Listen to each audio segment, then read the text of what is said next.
Welcome to the Elevate Podcast, powered by Braden. This is your front row seat to the stories of local leaders, both nonprofit and for-profit, who are shaping our community. Every episode brings you leadership insights, lessons from challenges, and practical strategies you can use today. And yes, we'll keep it real and have some fun along the way. If you're ready to elevate your leadership, hit subscribe and follow us on LinkedIn for updates and behind-the-scenes content. Now, let's dive in. Hey everybody, Jason Holm here, and I'm excited for another episode of the Elevate Podcast, powered by Braden.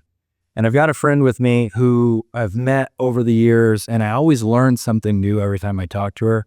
And sometimes the perspective is different from what I'm thinking. So I just love the conversations that we've had. So I think you'll enjoy this one today. But Julie, welcome to the show. Thank you so much for having me. I'm excited to get to sit down and talk with you. Awesome. So just where you are today before we kind of get started. What are you doing today? Yep. So I'm currently the VP of Engagement at Royal United Mortgage. I've been there for almost 12 years and have seen the organization grow from 200 people to upwards of 400, back down, back up. Yeah, opening different offices. And so it's been a really exciting ride. Wow, that's super cool. We'll get there. We'll talk a lot about what you're doing today. But let's get started at the beginning. Where are you from originally? I'm from South Bend, Indiana. Okay. Yep. Notre Dame, big Notre Dame fan. Grew up kind of right down the street from the campus. And during high school, it was at Catholics versus Convicts era. Also had some good tailgates there, and was deep in that rivalry. Okay. So South Bend, growing up high school there, during your high school years, what'd that look like? Were you doing activities, doing a lot of stuff at school, sports? What were you doing? Yeah, I was involved in some sports. I am a solo athlete, though, not necessarily a team athlete. My family says that I'm just not coordinated enough. But in high school, I actually did something that was kind of unique. During school, my senior year, went half day to high school and multiple days a week left high school and went and taught at elementary schools around our community. Excellent. Yeah, so it was a great opportunity for me to start to hone my skills as it relates to connecting with people. Wow. So at a young age, when you talk in your senior year of high school, you get an opportunity to go out and talk to folks in schools. Like you said, it's starting to build and shape, some of the things you're going to do later in your career. As you're thinking about high school ending, right, and then going on to the next step, which I believe might be college for you, what were you thinking? Where were you thinking about going? What did you think you might want to do? And how were you being helped and shaped at home, to make that decision? Well, I ended up going to Indiana University and doing my undergrad there. Go Hoosiers. In case you haven't heard, right? He's 16, kind of a big fan. We got a lot of. That's right. Got a lot of. Yep. And I think that, what my parents always taught me was, number one, to be open-minded. My mom was someone who was a great advice giver. One of the things that she did really well was before she gave advice, she listened. And to be able to be influenced, by that from a mentorship perspective, I think really helped me through college and certainly helps me with my career today. In fact, my mom recently passed away, and I wished that I could ask her for one more piece of advice. Yeah.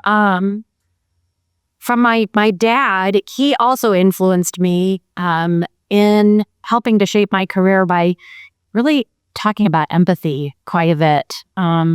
Whether it was a situation that I was going through at a young age, or my sisters, or family, or friends, my dad always talked about the fact that someone else has it worse than you. And certainly not to marginalize whatever it was that we were going through, but to help us look at those situations also with some sense of gratitude. And I think that those two components from my parents really shaped me in determining what I wanted to do for my career and also how I lead my life today. Yeah. It's wonderful to hear those types of things, but I want to go back. Your mom was a really good advice giver. She was. Right. But also the first thing she did was listen. And then anytime I've talked to folks, especially, business and even just personal, people don't listen as much as they maybe should. Right. So you're growing up, and one of the things that's being implanted in you that you're seeing is somebody listen and caring first before they provide some information or some advice back to you. What a great foundation. So as you're finishing up high school and you go down to IU, go Hoosiers, what is it that you were gonna study, and what did you think those 4 years would look like before you get out into the workforce? Yeah, I've always been curious about people, and based on internships and things that I did in high school and opportunities that I had, I decided that I was going to take maybe an unconventional approach to my studies. And I ended up studying human development with an emphasis on human sexuality. Okay. I know that sounds weird. Now I'm the engagement VP or HR professional. Yeah. But there is so many correlations to what I learned and studied in school that I can apply to my current role, and that I can apply to my interactions with people on a day-to-day basis, that I was able to really parlay a lot of what I learned in both my undergraduate degree, and I studied the same thing for my master's program at Penn State, and use it on a day-to-day basis here. Okay.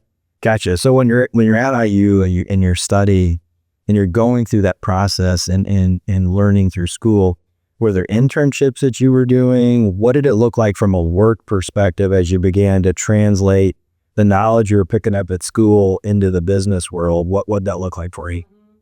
In undergrad, I worked at Planned Parenthood and was able to talk to lots of university students throughout working there and help individuals who, were potentially, concerned about a situation, even in crisis in their relationships. And so that really gave me an opportunity to, again, formulate connections. When I was in graduate school, I had a really unusual but yet cool opportunity. One of my most interesting opportunities was going into prisons and talking to inmates about sexuality. Sure.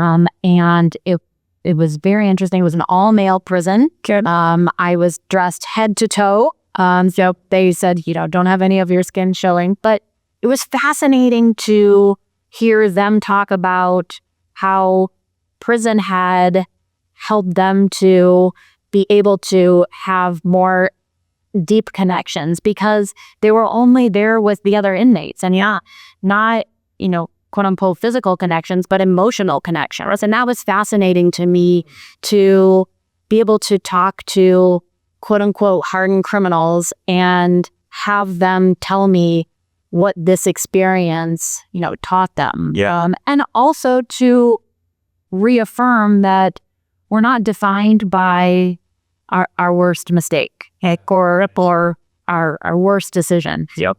That doesn't define us. It's what we learn from that and how we overcome and how we make sure that we don't repeat those same actions. That's important. Yeah. When I opened up the show, I said I always learn something when we talk.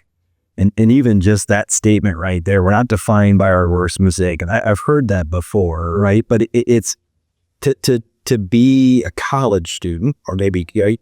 And to be able to think through those things, that's pretty cool, right? And so you've had a great opportunity through high school and college to be well-rounded.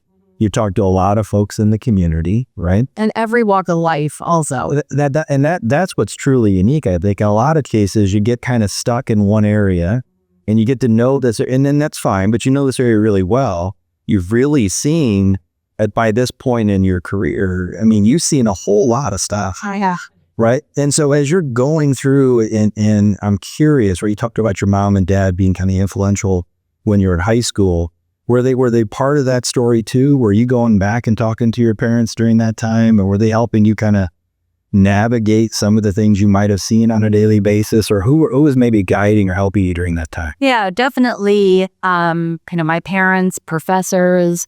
I really relied on the combination of individuals within academia and my family to help to process some of the things that, I was seeing, the people that I was meeting. Yeah. And then try to figure out, well, what could my career path be?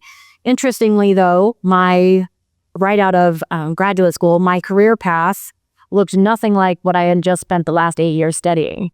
And so it was, what I didn't realize after getting out of grad school is, okay, well, now what do I do with this? Yeah, right. And I knew that there was always something that where I could go back and say, I'm going to pull from my experience here and I could pull from my experience there. But my first job out of grad school was actually in IT, in the tech industry. And who would have thought that, that would have led me here? So, okay, I want to go back to that a little bit, because that's another part, I guess, I don't know that I remember from your story. So you go through school, you're doing all the stuff in all the different social situations, working with people from all walks of life. And yet when you finish school, how do you end up at an IT company? I mean, because that's just interesting. So how does that happen? It happened because I couldn't find a job in my chosen field. Okay. And my father at the time had invested. Now, again, keep in mind that this is 1995, when computers weren't necessarily on every desk.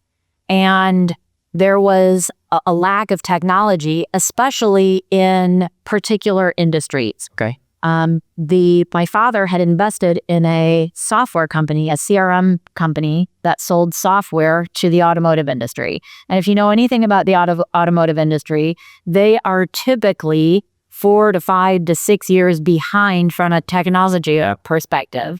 And so this organization, my dad, again, had a contact there, and my dad said, hey, my daughter's looking for a job. And fortunately, they had an opening for a help desk specialist. And that's what I started off my career doing, being a help desk specialist for a software company that sold software to the automotive industry. I am not an IT person. Almost every other answer was Control, Delete, good lunch.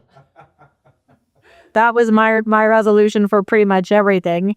But I was really fortunate that company was a startup.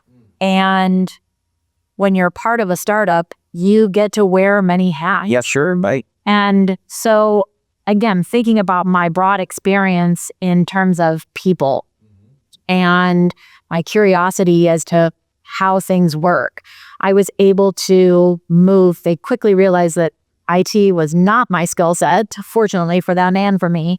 And then I went into training and development. Okay, and that, again, really utilized my skill set of being in front of people. You're able to communicate, deliver a message, and to help people accomplish their goals. Yeah, right. So now you're helping people. So you get out of the help desk, Yep. Go into training and development. When you're in that role, are you feeling like this is really what you should be doing? Is what you wanted to do? Or how are you in that journey? Yeah. At that time? It was a long journey. In fact, I spent 18 years at that company. Okay. And so I had the opportunity within those 18 years to wear a lot of hats.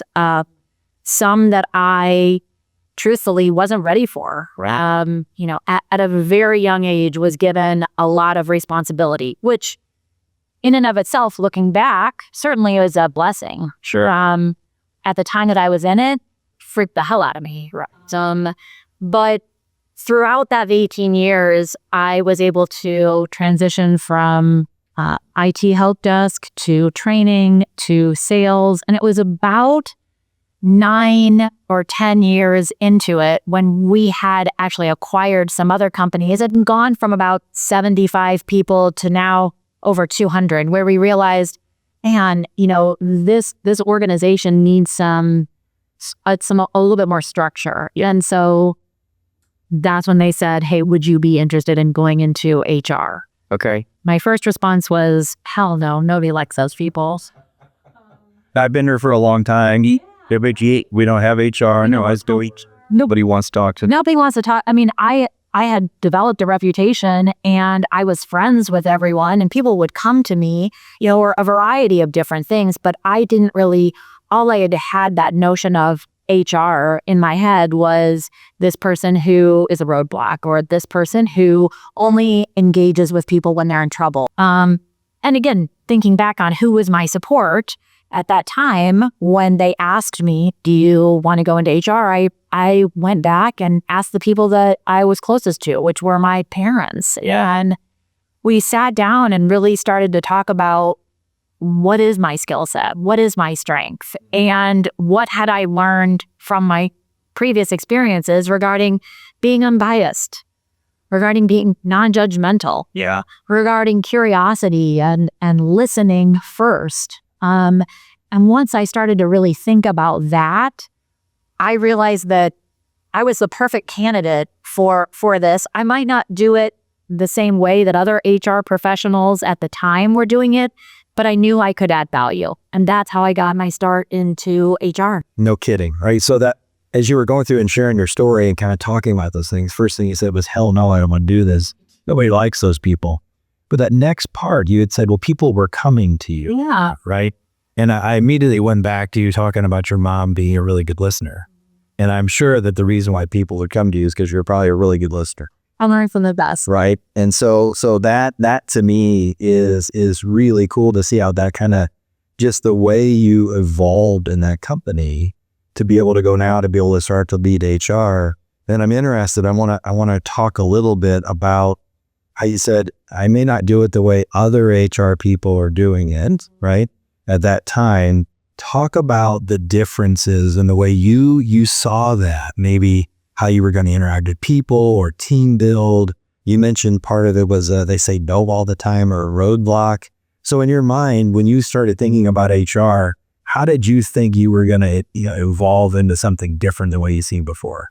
I think it started with me having those relationships with members of our team and knowing not just what they did at work and their contributions at work, but who they were as individuals. And that's my priority. I always think about what makes businesses successful. And I don't think that the barometer of success should start with profit. I think that the barometer of success shouldn't start with people. And my approach was really much more people-centric than it was policy or and I think that I have a how-to versus why not mindset. And so where my experience at the time was that a lot of HR professionals were very much stick to this box. It's yes or no. It's black and white. And through, my previous experiences and just, I could think my general personality. Yeah. I tend to think a little bit more in the gray and to look at situations individually and try to figure out, well, how do we want to make this happen versus it can't in the first place. Yeah. And so that's when I said yes to being in HR, that's how I thought that I could approach it and help the organization to be successful and to retain team members. Yeah.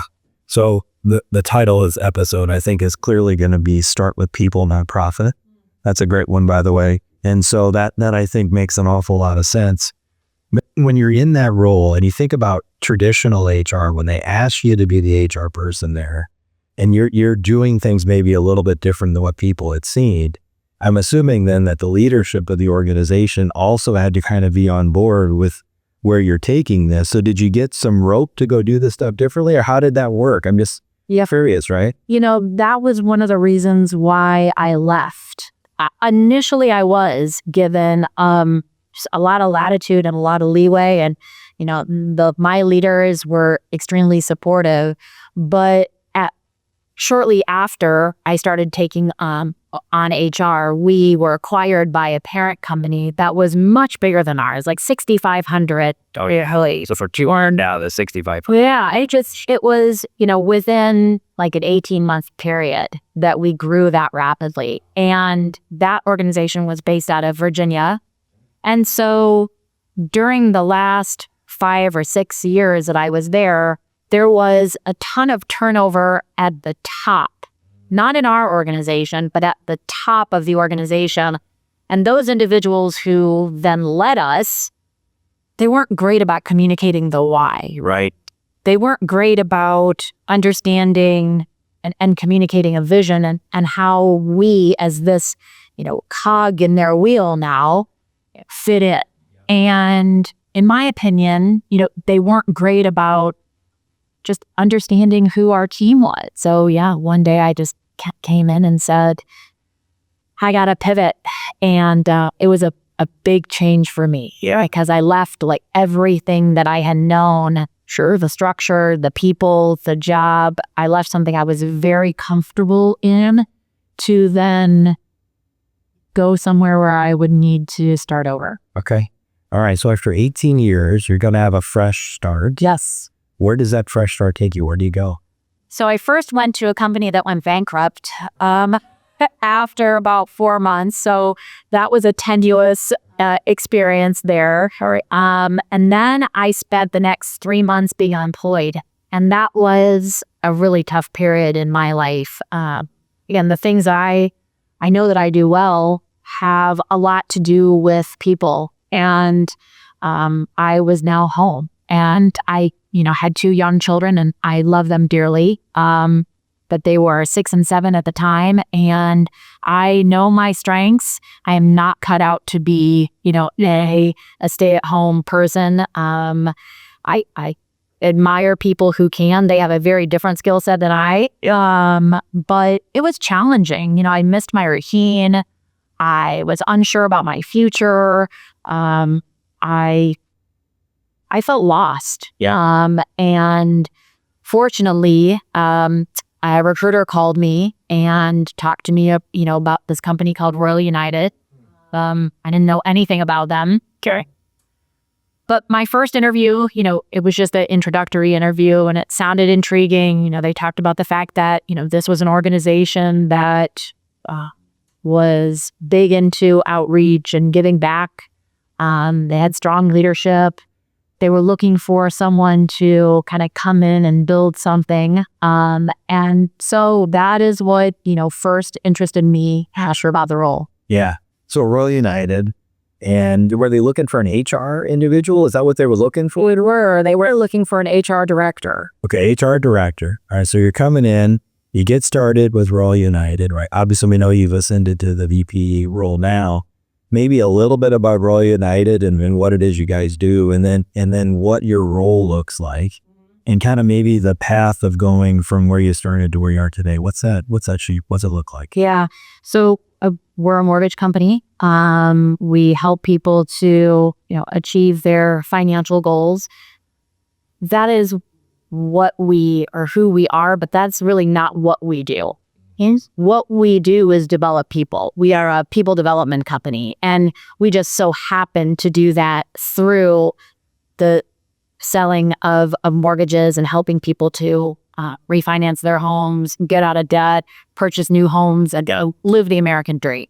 But at the core of who we are, is a people development organization that, wants to hire, wants to train, wants to retain, and wants to promote, and we're going to do it all over again. Yeah. And it's an interesting organization. One that, when I initially came in, my eyes were like blown away because I'd never been part of an organization that focused so heavily on people development. Yeah. And the ability to help people be their best selves both in and outside of the workforce. Wow. So even coming in the door, they had started the culture internally. So the culture was there. There was a good beginning of it. you come into the organization. I love how you said that you guys are a people development organization that happens to sell mortgages, right? That's the end product that allows you to do what you want to do, which is to build people. So what's that look like? And we talk about individuals, and you guys have folks here in Indianapolis. And remind me, are there folks working remote too? Remote in terms of other locations. Okay, so you got multiple cities, Yep. right? So you have people not all reporting into one building. Right. So culture gets to be a bit of a challenge. That's something people always try to think about. How is people development? How do you make that work amongst all those different cities? I think it starts with good leadership and a good foundation. I think that it starts with making sure that there's consistency in a message. I think it starts with making sure that people know that whatever position that they're in, why they work, and that their role is important, that it matters, Yep. that they have an opportunity to come into an organization and have leaders that are going to pour into them. Yeah. And that they can feel safe and secure and heard and valued such that they can reach their personal and professional goals. And we have done a really good job of making sure that that message is consistent Yeah. throughout every location, throughout every person, every leader, Yeah. every new hire, every intern. And that, again, that consistency, and it's not just words, it's actions. Yeah. That is what, again, I was so kind of blown away by. I think that there's a lot of companies that talk about culture and that culture is a word. Yep. Culture is an action. Yep. And we put the actions behind it every day. It's interesting. So I want to pick your brain a little bit. Yeah. Because I think this is a topic that a lot of folks, I think they truly want to do better. I think you're right in some cases it's a word, but I think some people want to take it further. So maybe just some best actions, right? You've got these people across multiple cities. Is onboarding, done all the same? Are you doing some videos? How are you, maybe some of the best practices that you've seen over the last few years to do well to build your people? It might be good for people to hear some of those. Yeah, I think that it's no surprise, especially in this job market, that great companies are all going for the same candidates. And it starts with how you differentiate yourself. Candidates are really savvy now, and they have options. And so making sure that you are promoting yourself, whatever your story is, in a way where candidates are going to see it and relate to it. And that can be through video, that can be through social media. We have done a podcast that has grown year over year over year. And we share the story of how we got started, who we are, what our foundation is built on, our philosophies, and how the theme is that we're only going to go as far as our people take us. Yep. And so people being able to hear that over and over and over again, regardless of what office location they're interviewing at, that helps them to know the type of organization that they're joining. And so one of my best practices would be understand your story, figure out a way to promote your story, and promote it early and often. Wow. Very, very good tactics, right? You take those 3 bullets. The first thing you got to do is understand it. So as a team, you've got to make sure you understand what your story is, right? Find the way to be able to put it out there for people to consume it.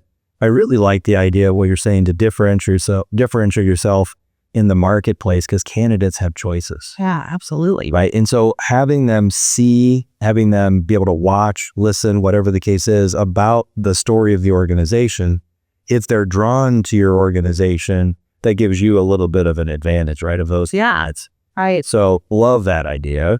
Okay. So I like all of those things within the organization as well. I think there was something we talked about where I thought this was actually truly unique, something you do. And it has to do with a trip that you guys plan each year. And there was something special. I thought that maybe you do a rounded trip. So maybe just talk a little bit about how you do that for your team and what's a little different so that you do it. Yeah. So, again, thinking about what differentiates ourselves, right? And who we are and what our culture consists of. We're a very competitive culture. Yeah.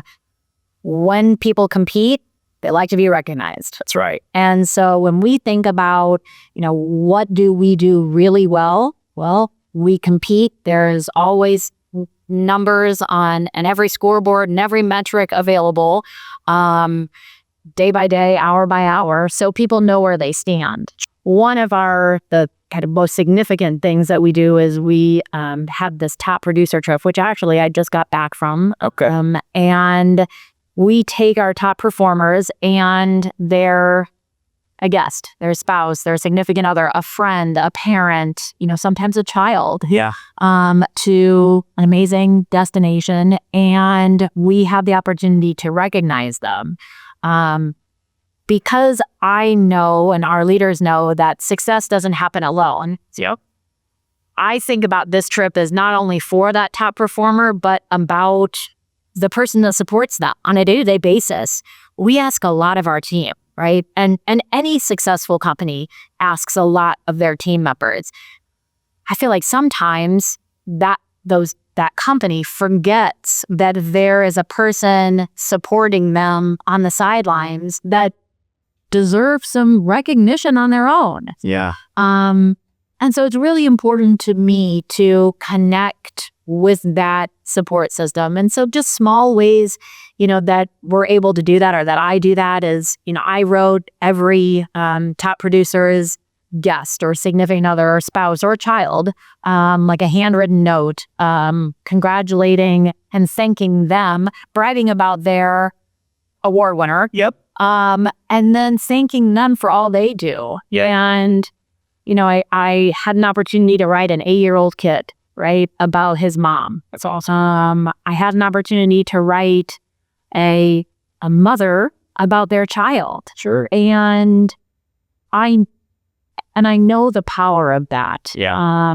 And when you're able to have someone, a stranger, right, especially I think as a parent, have a stranger write to you about their kid, you see them in a specific way, in a specific light, all of a sudden it broadens your perspective of that child and certainly it's natural for it to give you some pride in, who they are and what they do. And every parent wants to see their kid recognized and successful. And so that's just a small way, whether it is the parent, whether it is a significant other, a spouse, or even a child, that I get to pour back into that person's support system. Yeah. When I first heard that story, I thought it was so cool because, everybody, we all have a role, we have a job, we do something, but then there are all these other folks that are part of that community for us, right?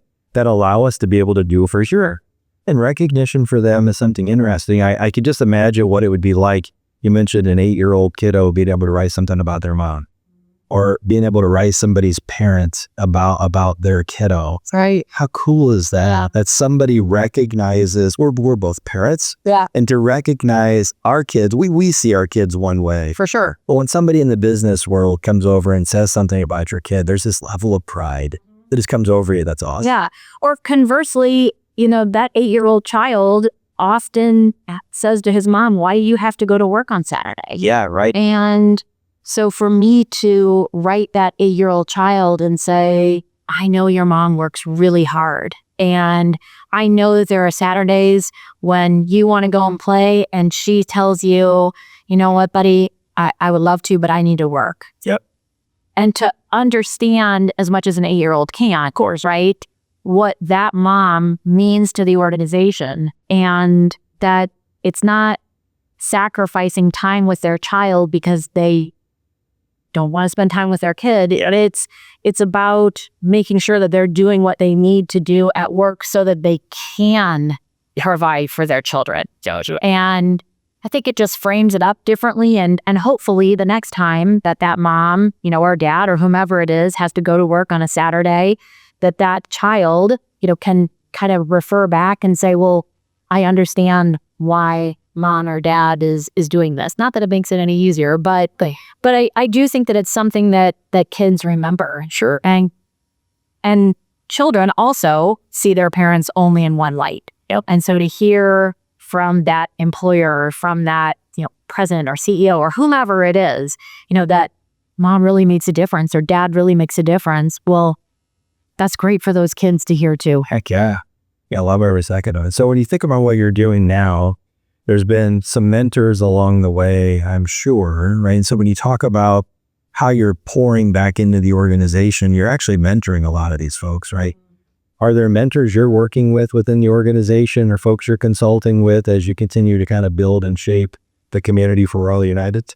Yeah, again, the whole premise of why we exist is to develop people. And so we, I think, do a really good job of making sure that our leadership training is more than just about the nuts and bolts of the role, that it's about how to have tough conversations. It's about understanding who you're talking to and how they're going to best receive a message.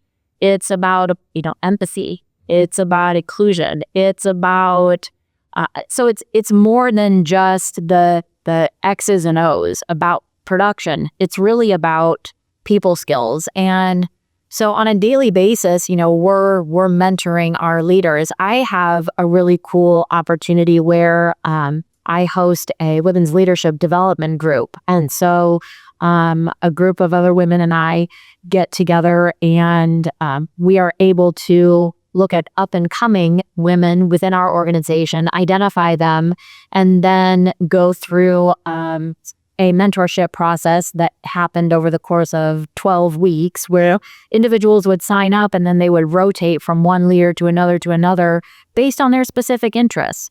We had a woman on our team who was really great as it relates to financial planning. And so we realized that a lot of our young leaders coming into the organization never had anyone to talk to them about financial planning, and yet we're a financial organization. So this woman said, well, hey, that's my expertise. I have another woman who is a leader for our organization who said that she wanted to talk about overcoming adversity. And her story is incredible. She had a serious health condition and has battled that for a couple of years, and yet she shows up to work every day. She is inspiring in every sense of the word. And so, to have her sit in front of some of our up and coming live-in leaders in the organization and talk about her journey gives hope to her. So that's a really cool opportunity that I've had the experience to do, and one that I embrace wholeheartedly. Yeah, of course. In terms of mentors for me, probably beyond my parents, Mike Keller, who is our previous CEO and founder of the organization. Interestingly, when I came on board, I hated him. And this is nothing new. I told him to his face, can't stand ya. But I didn't like him because he showed me all of the things that I knew that I needed to work on, but that I didn't want to face at that time. Oh. And he is someone who I think talked to me and really influenced my career as it relates to not shying away from things that are going to make you uncomfortable. That's in fact where growth occurs. And not being afraid of having conflict-based conversations and embracing change. And those were 3 areas of my life, I think, when I joined Royal United that admittedly, I wasn't good at. I mean, think about it. I had been at the same company for 18 years. Did I want to have change? Of course not. I'd been at one place for 18 years. And so it took some navigating and kind of getting to know you a little bit between Mike and I. But I will say that, if I ever have a problem, if I need something, whether it's personal or professional advice, he's always there for me. Yeah, that it's interesting. Didn't like you, showed me some things that probably needed to work on that I probably didn't want to work on.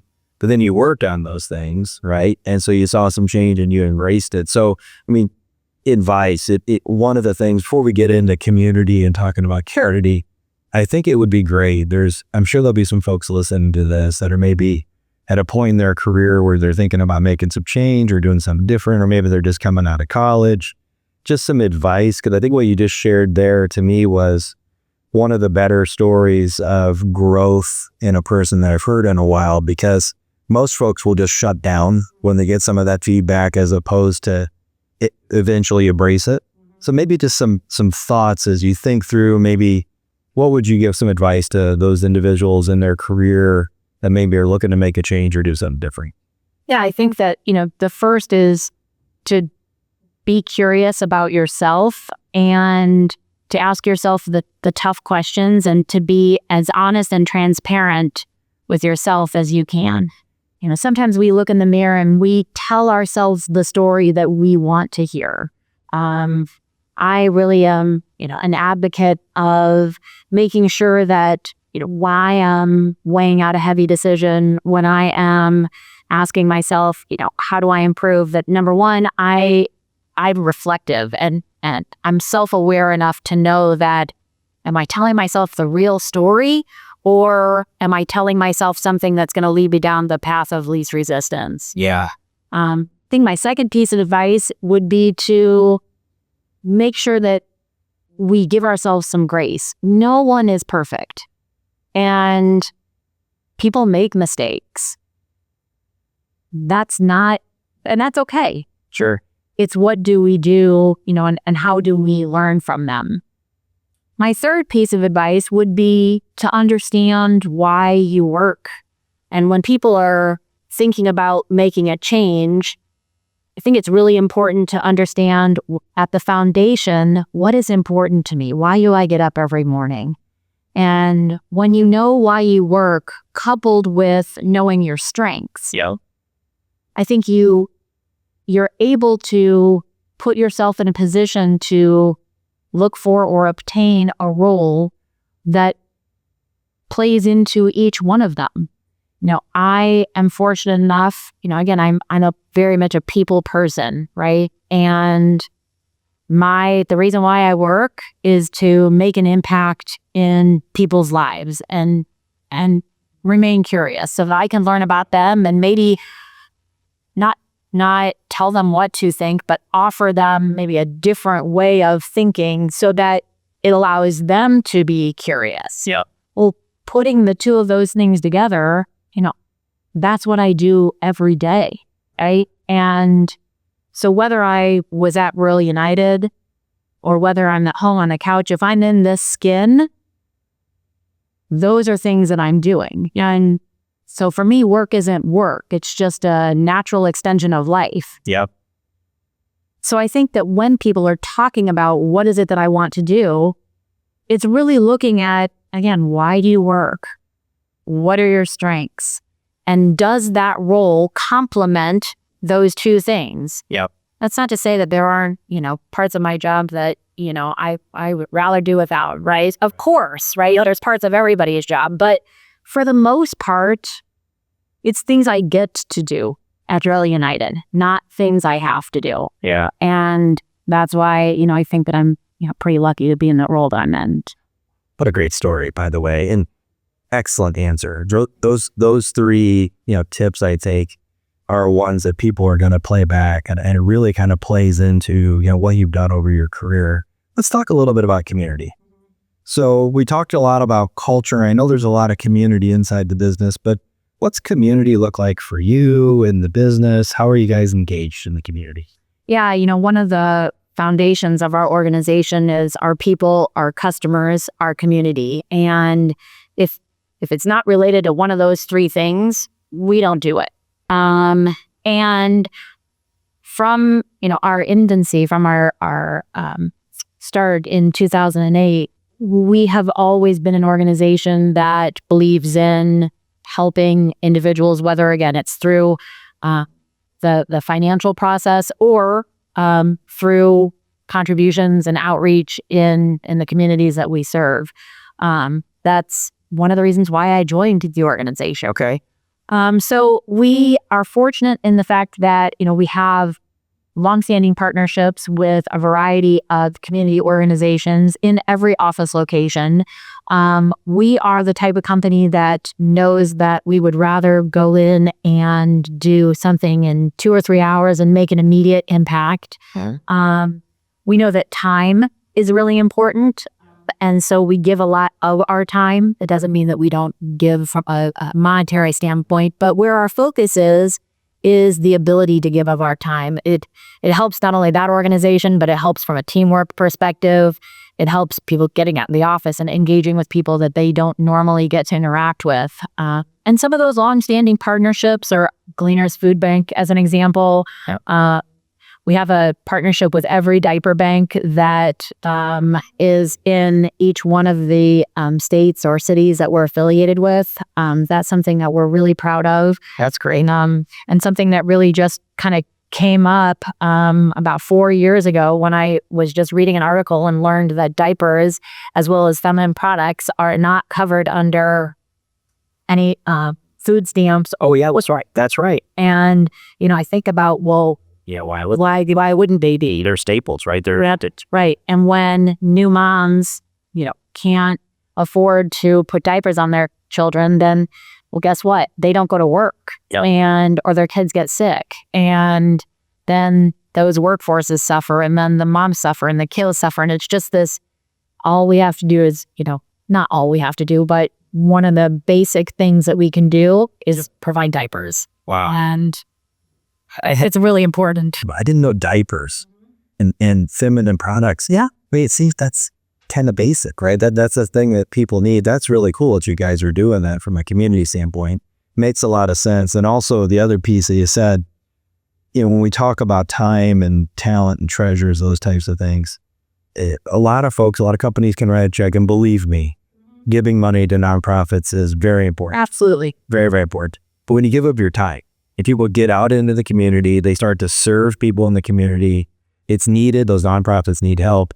Not only does it build that community, it builds the individuals in your company. So the time, to me, always is very important. Yeah. And one of the other really cool things that I think that we do, we have an outreach committee within our organization, and we often ask for partnerships or organizations that are significant in our employees' lives, because when we think about buy-in, right, and tying in and being part of an organization, you want to work with an organization that believes in you. And so, as an example, we had a young mother who had twins and spent a ton of time in the NICU. And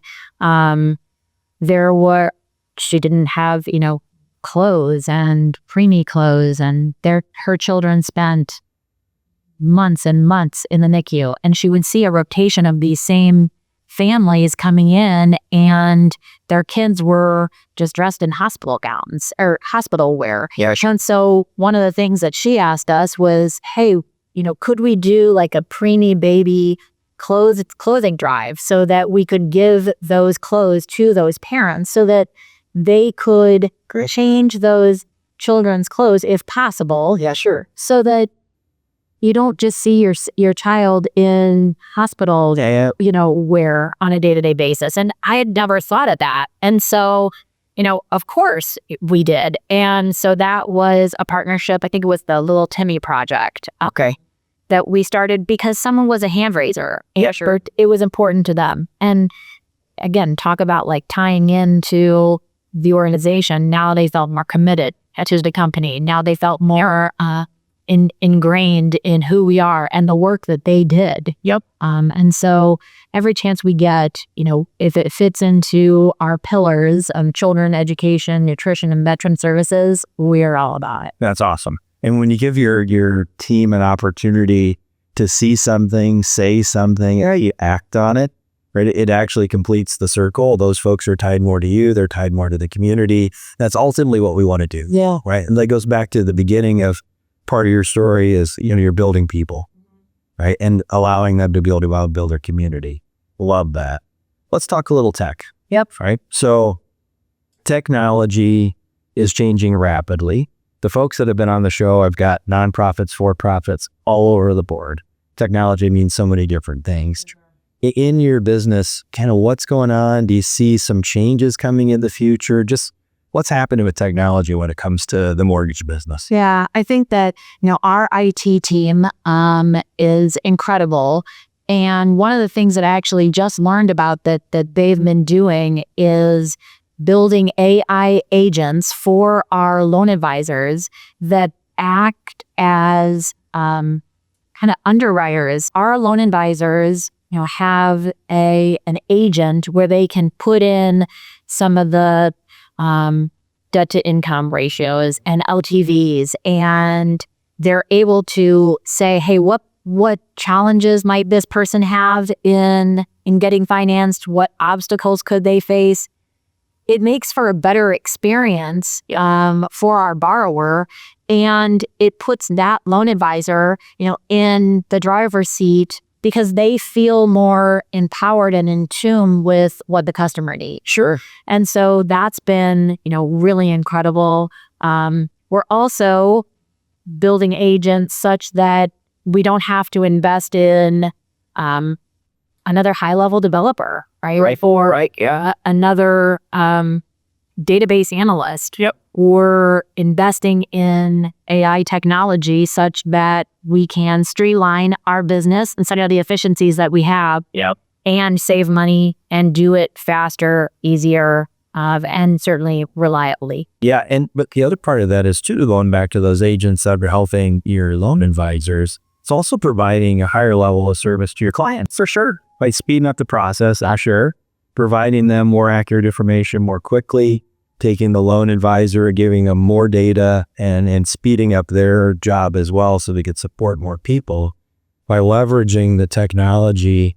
Having the human kind of operate but use tech, right? It allows a person to be kind of supercharged. Yeah, right? For sure. That's awesome. Yeah, it's really interesting, the whole AI landscape. I think that in our business, what we find is that our clients want to talk to a real life human. Yep. They want someone to listen to their story. Yeah. They want someone to tell them it's okay. Yep. They want someone to let them know that we're going to do everything that we can to help you out of this situation and to accomplish your goals. And no matter how much AI helps with that, it doesn't replace that human interaction that at least we found that our borrowers are really looking for. When you think about that, and I have a thought of that as well, right? So when I'm talking to sales teams, I've been in the business a long time. I'm an old guy. I've heard a lot of stories and things start to sound the same. But the individual who's talking to you, that story is very unique. It's very unique to them because it's theirs. Right. And when I'm talking to them, it may sound like somebody else's, but it's important that I treat them in a way that their story is unique. For sure. And I provide them that level of service that matches that. That's a human touch. Right. Right. As we get more asked to do more things, we have to have some pieces of our job, I believe, that have to get some automation put into them. Yeah. But that should only really be there to create the opportunities to be more human. Yeah. And we need to be human. Yeah, for sure. And so it's cool to see how you guys are doing that, how you're leveraging some of the AI pieces. And I thought that's probably the way you guys will go and grow. So it's just neat that's going to happen in your business. And I'm sure you'll keep it in a way that's going to be customer first. Yes. Right. People first. Yep. Right. And then technology, those types of things that'll happen. So very cool journey to listen to where you kind of started, even going back into high school and just to call back into having the opportunity as a senior to go around and communicate with other students in the school system. Great journey walking through all the way up here now to Royal United Mortgage. Let's end with a little bit of fun. Sure. Right on. So if you're having some fun around the city, if you're going to dinner, Yep. where might you and Mike be going to dinner? Mike is a foodie. My husband is a foodie, and he loves steak. But interestingly, his favorite meal of the day is breakfast. So he would choose pancakes and waffles over a steak any day. If you guys maybe are going out to someplace fun around the city, where are you guys going fun if you're going on a date? Actually, he just bought me dance lessons, for the holidays. It is out of my comfort zone to go into some place and actually take a dance lesson.